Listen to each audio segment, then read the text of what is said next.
HBCUs are such a big thing now, and it's. I feel like when things get trendy, they become, everyone wants to talk about it and be a part of it. You were someone who went to an HBCU. As an athlete, I'm just like, it's a great idea, and I wish it was more cooler when I was coming up, but at the same time, I don't think the facilities could have held us. You know what I mean? I was fortunate enough to go to UCLA, and it was like being a professional athlete. And we were speaking to, some of the brightest minds come from these HBCUs, but the conditions aren't what some of these other schools are.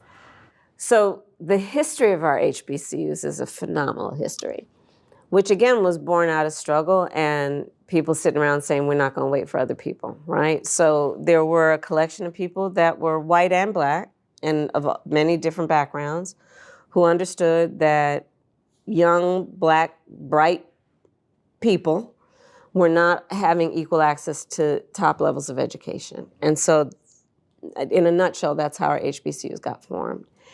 I attended Howard University, which is one of the oldest. And it built up over the years with its purpose and mission being to create national and international leaders. It had a reputation of doing that because it did that. But over the years, we also know that our students, HBCU students, don't necessarily, frankly, make the same kind of incomes that people who go to predominantly white institutions do. Don't start out on the same base. So even if they are, they're also taking care of their parents. They're also taking care of their younger siblings and don't necessarily have the extra to be able to build for the school the endowment, which alumni give to, that ends up funding things like a first class program. Facilities. Be it athletic or scientific or something else. So a lot of my work, especially in the Senate and now as vice president, has been to increase federal funding to HBCUs because, again, I know they are centers of academic excellence. They are centers of academic excellence, but don't necessarily have the same kind of resources. And so far, we've given now under our administration, as I've been vice president, $16 billion more dollars to our HBCUs. When I was senator, I was responsible for helping to get billions into upgrading literally the physical structure because they're old. Yeah. Yeah. And I think increasingly, to your point, more people are understanding. It's like, we maybe skipped an era, but we're getting back to a place of more people understanding what our HBCUs do and giving more support financially to them. Yeah.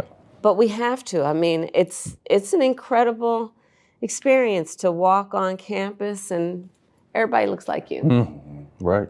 And to go to class and to have a teacher who takes none of your excuses.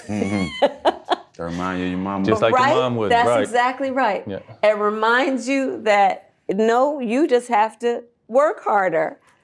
You just have to compete. You'll be the class president if you do that. And the other thing that's great about an HBCU, you could be the class president at the football star.